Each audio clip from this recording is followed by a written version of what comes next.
When you know within yourself that there's something you want to do, and I believe that all of us were born with a purpose, that all of us have something that we are supposed to do, that all of us have some goodness within us, and that goodness gives us a responsibility to manifest our greatness.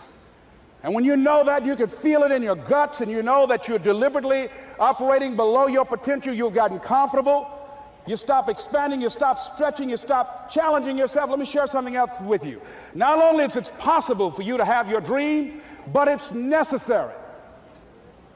It's necessary that you have it, that you work on it, that you develop yourself, that you go for what is yours in the universe.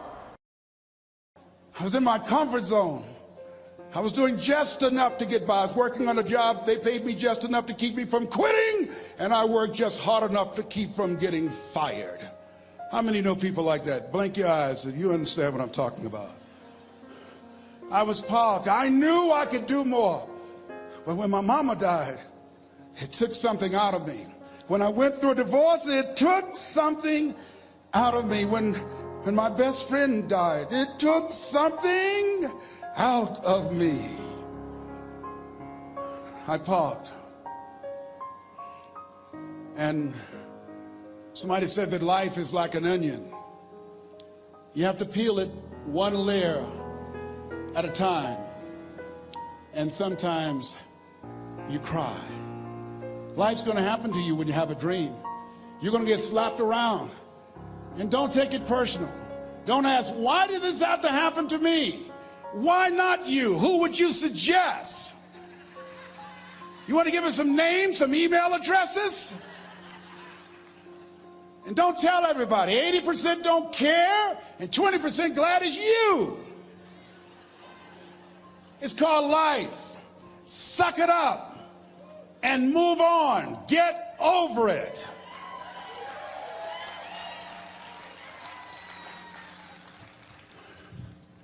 It happens to everybody. Here's the other thing: as you look at your goals and look at your dreams, when you're going through some stuff, repeat out to me, please. When things go wrong, don't go with them. Yes, write that down. When things go wrong, don't go with them. When you're working on a business deal, you're counting on some money. Someone said you will get the loan, and it falls through. You have an event, and the people that you thought would be there and support you, they don't come through. Or someone turns against you, or you get ripped off. It's going to happen to you. Happened to me. Someone stole all my products, my database, over 180,000 names and addresses. It's not personal. It's going to happen to everybody. It does. 8 out of 10 millionaires have been financially bankrupt. Walt Disney had he filed bankruptcy 7 times and had 2 nervous breakdowns. It's called life. But I got a saying: when life knocks you down, try and land on your back, because if you can look up, you can get up. You've got the power in you to do that. You've got something special. You've got comeback power. Here's the other thing. Let us say together, it's possible. It's necessary. It's me. Yes, write that down. It's me. Take ownership for your life. Nobody can live your dream for you but you. Nobody's going to take care of your business like you. Stop coming up with excuses. Don't give yourself permission to continue to live a small life. You can't fit a big dream into a small life. Give yourself permission to go for it, to test yourself, to challenge yourself, to live full. I like the saying, always strive to get on top in life, because it's the bottom that's overcrowded. The reason you're here is because there's something in you that says, I can do more. This just can't be it. There's something in you. There's a calling on your life. There's something in your heart that caused you to get dressed and spend the money to go to seminar after seminar and listen to message after message and speaker after speaker.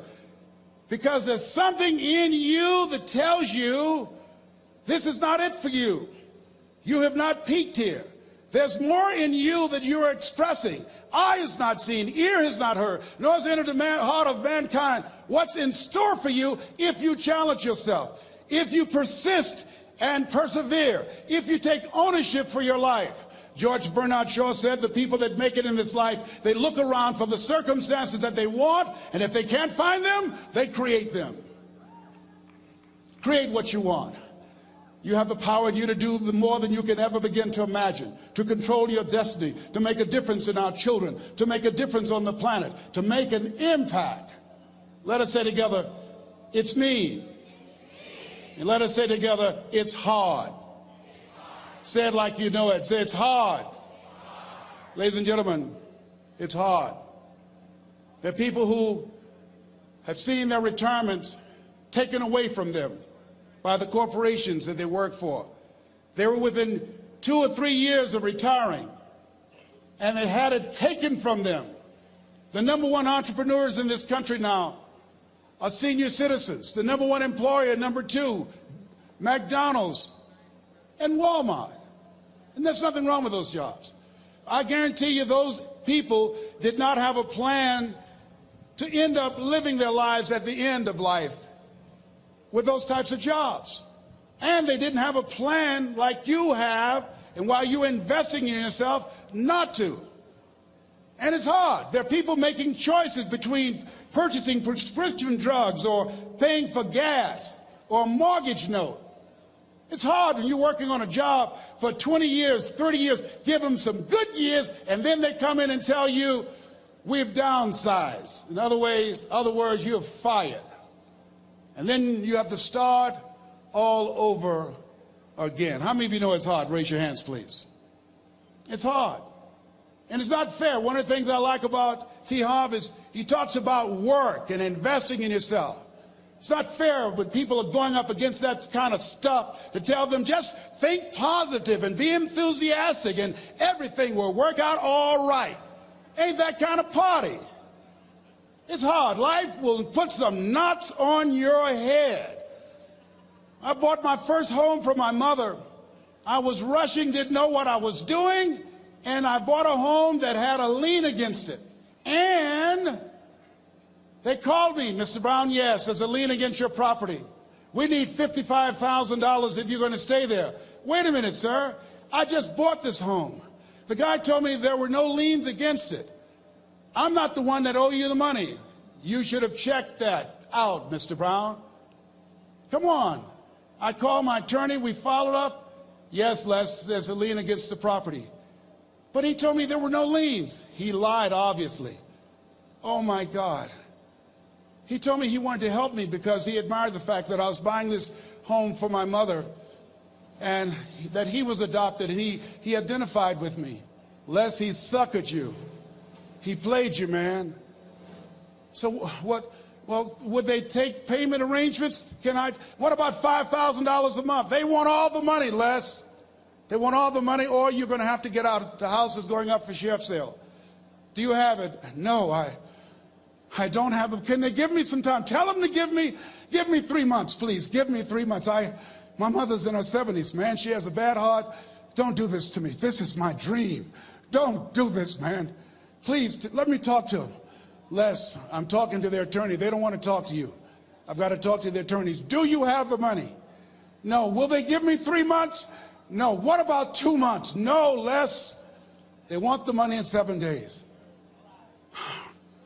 Oh, my God. Let me call you back. I'm not sure.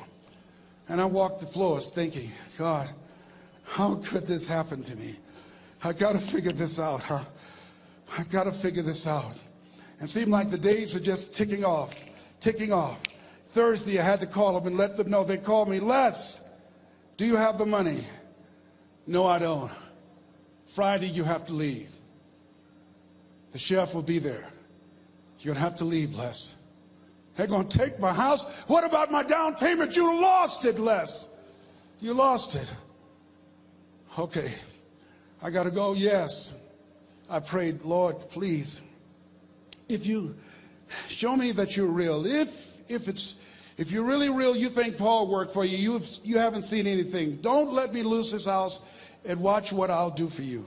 I was trying to cut a deal. Have you ever tried to cut a deal? It's amazing how spiritual you get when you get in trouble. You know what I mean? When I was diagnosed with prostate cancer, I was going to bed with the Bible and the Holy Quran and Science of Mind and Joel Goldsmith, everything I could find. I was praying to Jesus, Yahweh, Melchizedek, everybody. I was calling on everybody.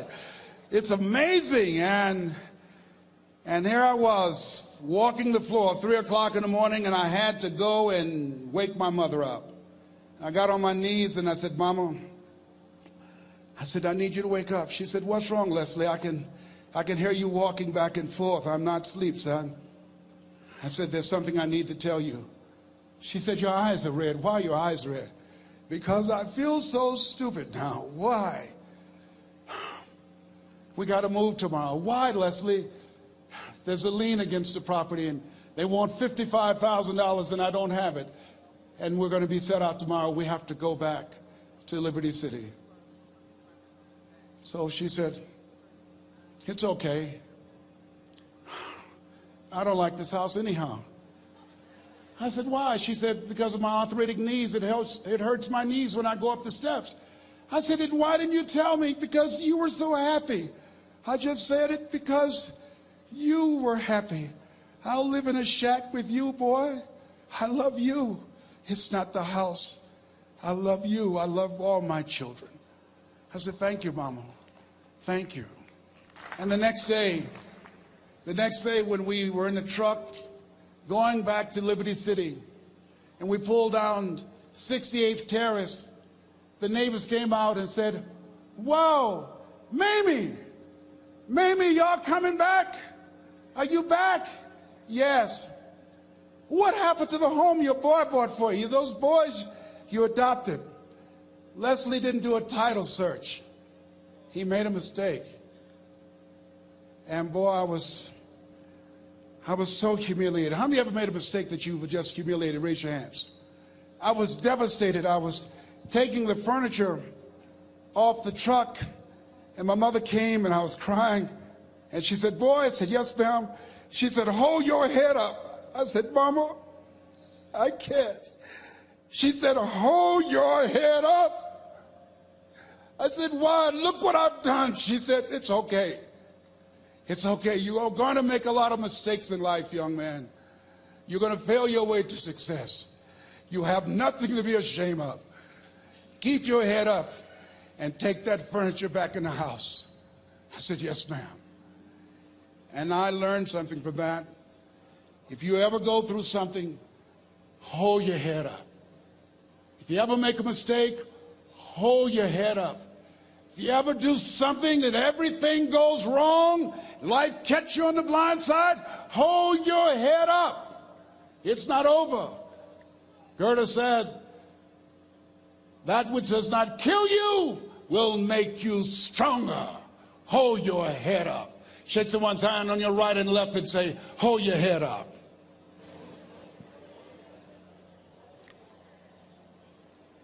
Here's something else, ladies and gentlemen. Repeat after me, please. You got to be hungry. Everybody together, you got to be hungry. I'll never forget Mr. Washington said, Mr. Brown, yes, sir. What do you want to do with your life, young man? I said, sir, I want to be a disc jockey. He said, Mr. Brown? I said, yes, sir. He said, you got to be hungry. I said, what do you mean by that? He said, people that are hungry are willing to do the things today others won't do in order to have the things tomorrow others won't have. People that are hungry are willing to invest in themselves. People that are hungry will go to seminars and workshops. People that are hungry are always searching, always seeking higher ground. So how do you want to make it? I said, I want to be a disc jockey. He says, good. Here's what to do. He said, I want you to read 10 to 15 pages of something positive every day. He said, you don't get in life what you want, you get in life what you are. You must program yourself to success. He said, I want you to listen to Earl Nightingale and Zig Ziglar. Listen, faith comes by hearing and hearing and hearing. He said, I want you to change your relationships. And I don't want you to ever lose your hunger. I said, what do you mean by that? He said, people that are hungry are unstoppable. People that are hungry are no matter what people. They make it happen no matter what. He said, I want you to listen to Paul Harvey. Who is he? He's the world's greatest communicator. Success leaves clues, young man. Always listen and follow people who are doing what it is you want to do at the level you want to do it, and learn from them. I told T. Hobb when we were standing by the stage, I said, hey man, I want to work more with you. I want you to coach me. I want to learn from you. See, I found you're never too old to learn and you're never too young to teach. Always have a thirst for learning. So I listened to Paul Harvey every day on the radio. While in school, I would go out and listen in his car. He gave me his keys. I was working to develop myself.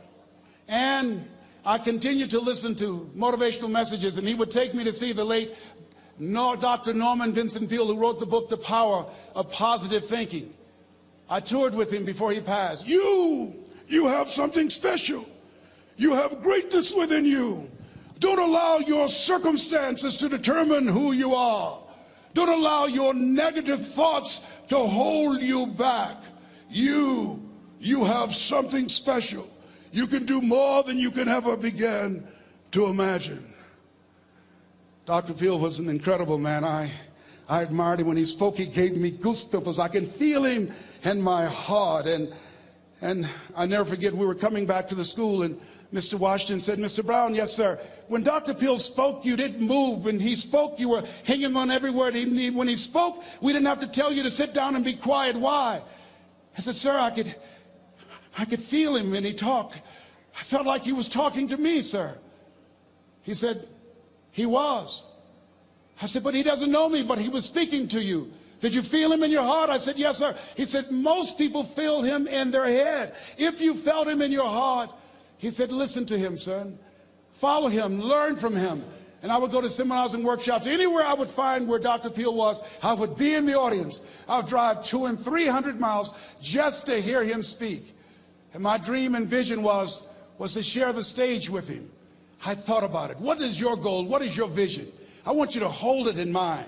There's some power in that. Because when I became involved in speaking, I never forget, I got a call from Og Mandino, who wrote the book, The Greatest Salesman in the World. He said, Les, I'm stuck in Philadelphia. I need to be in Kankakee.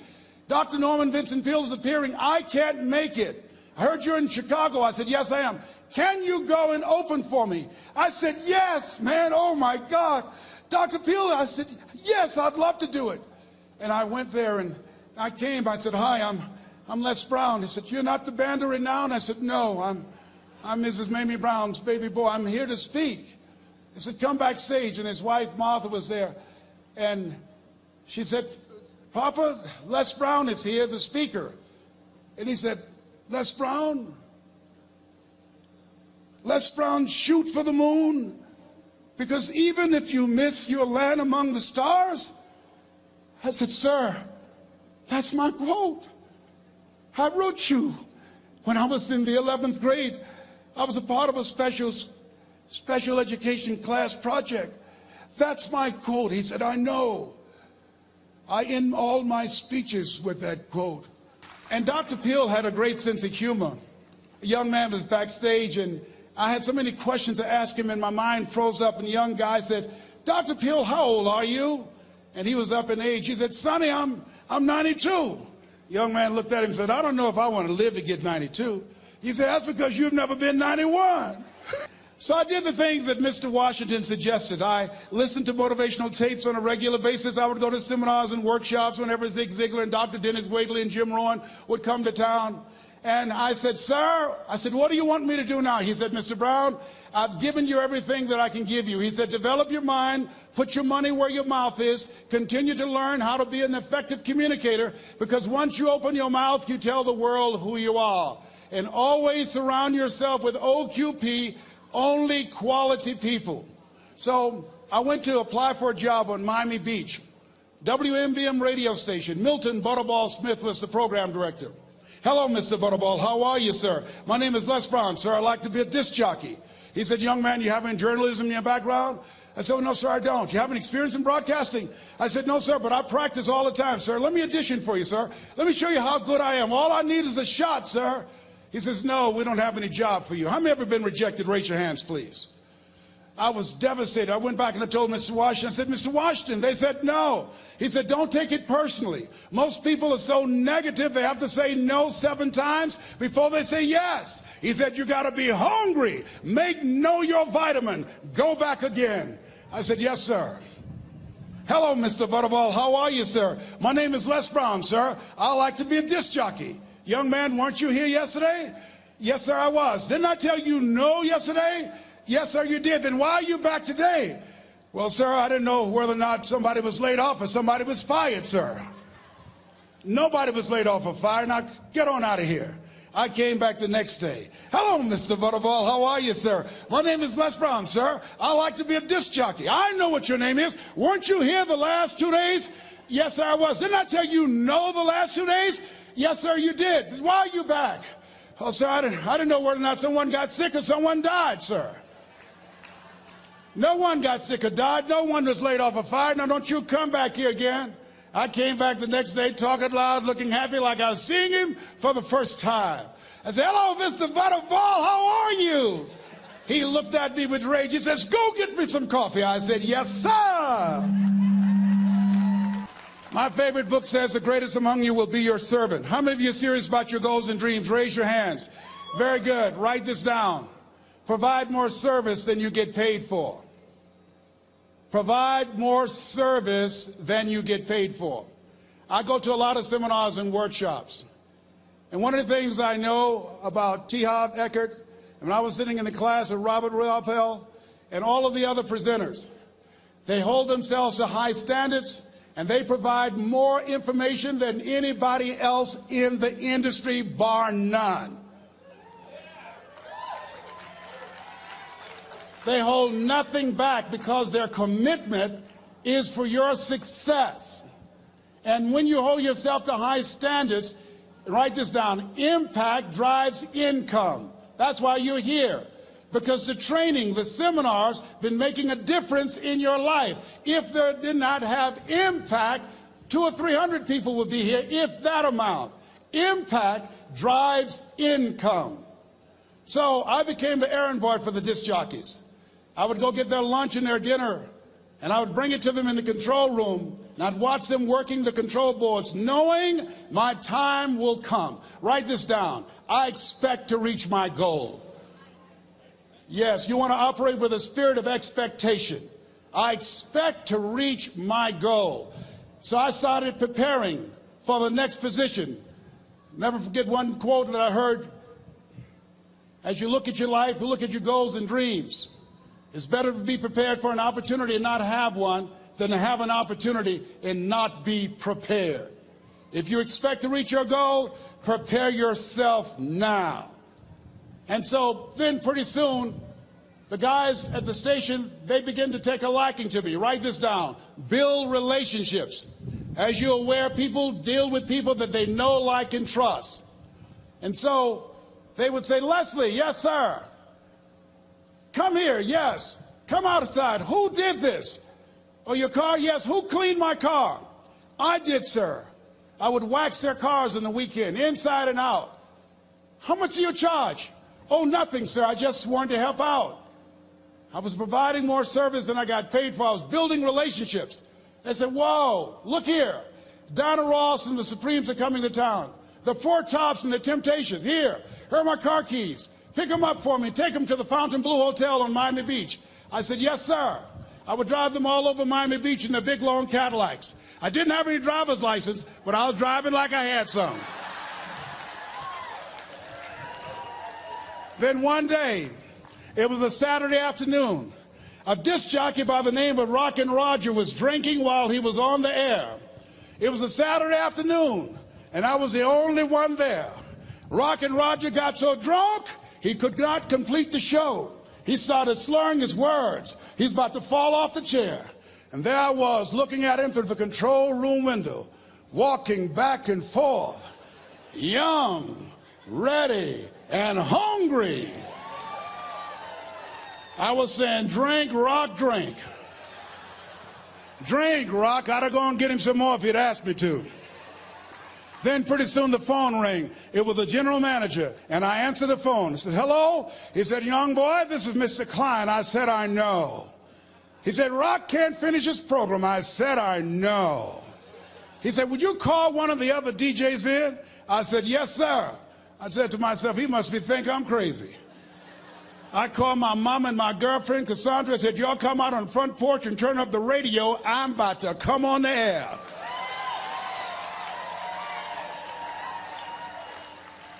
I waited for about 20 minutes, and I called him back. I said, Mr. Klein, I can't find nobody. He said, young boy, you know how to work the controls? I said, yes, sir. He said, go in there and segue the record, but don't say nothing here. I said, yes, sir. I couldn't wait to get old Rock out of the way. I put on a fast record. I said, look out, this is me, LB Triple P. Les Brown, your platter playing papa. There were none before me, and there will be none after me. Therefore, that makes me the one and only. Young and single and love Domingo, certified, bona fide, indubitably qualified to bring you satisfaction and a whole lot of action. Look out, baby, I'm your love man. I was hungry. I was hungry. Get old man a round of applause. I was hungry. I was hungry. You got to be hungry. Shake someone's hand on your right and left all around you and say, you got to be hungry. You got to be hungry. To get those dreams out of your head and step into your greatness, you got to be hungry. To get those ideas, that talent, that gift out of your system, you got to be hungry. To get up off the canvas of life and understand what Willie Jolly meant, that a setback is a setup for a comeback. You got to be hungry. People that are hungry are willing to do the things today others won't do in order to have the things tomorrow others won't have. How many of you got value out of what you've heard thus far? Raise your hands, please.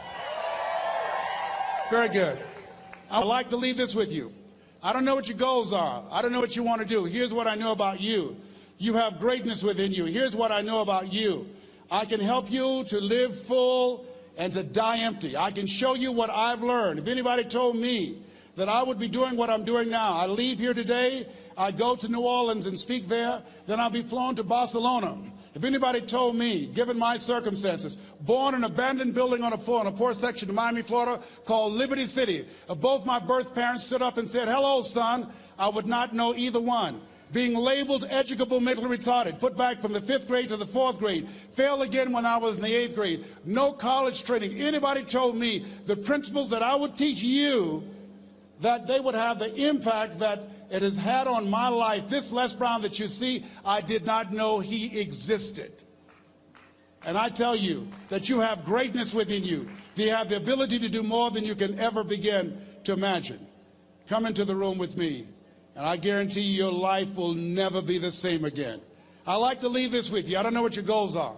Mine is to find a cure to autism. Mine is to find a cure to breast cancer and to prostate cancer. Mine is to work with our youth and to reduce the recidivism rate in our prisons and help young people learn how to become an asset to our society rather than a liability. Mine is to train speakers to become great communicators, to speak from their heart, not their heads, and teach them how to impact and create a new conversation so people can see the possibilities of life and overcome the possibility blindness that held me hostage for 14 years. I don't know what your goals are, but here's what I know about you, and I don't know you. You've got greatness within you. And I like to leave this with you, something my mother used to love to hear me say. Leslie, yes ma'am, mama. Say that thing for me, boy, that makes me feel